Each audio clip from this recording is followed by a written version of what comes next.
এটা মূলত হচ্ছে একটি ভোল্টেজ বুস্টার। আর শোনা যায় যে এখান থেকে 4 ভোল্ট লাইন দিলে 50 ভোল্ট পর্যন্ত সাপ্লাই পাওয়া যায়।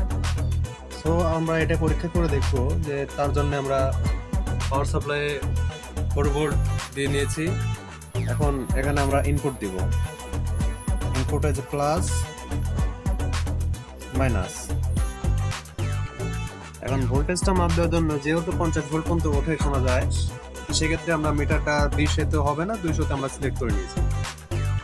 এখন দেখবো আউটপুটে এখন কত ভোল্টেজ কোম্পানি থেকে দেওয়া আছে। Output minus, output plus. আচ্ছা, মিটারে আমরা দেখতে পাচ্ছি 17 ভোল্ট শো করতেছে। এখন এখানে একটা রেগুলেটর দেওয়া আছে,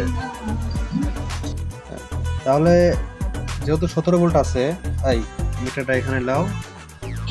আমি এখানে একটা রেগুলেটর করা আছে, দেখি রেগুলেটরটা আমরা ঘোরাবো আর মিটারে দেখবো যে ভোল্ট কেমন কি হয়। আমরা জানি যে সোজা পাক, আচ্ছা ডাইনে পাক দিলে ভোল্টেজ কমে যাচ্ছে, অর্থাৎ পাকটা আমাদের বামে দিতে হবে। দেখি, দেখা যাক কত ওঠে।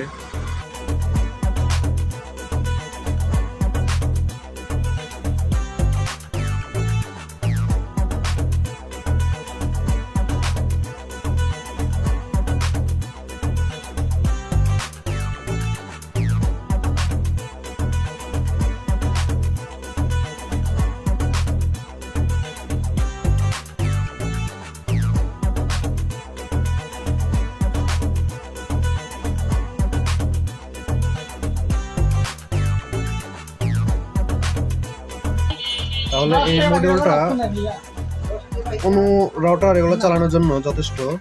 12 ভোল্ট সাপ্লাই নিয়ে এটা অনায়াসে রানিং করতে পারে। তো গাইস, এরকম সব ভিডিও পেতে আমাদের চ্যানেলকে সাবস্ক্রাইব করে পাশে থাকবেন। আর কোনো দরকার হলে আমাদের সাথে যোগাযোগ করতে পারবেন। তো আজকে এটুকুই।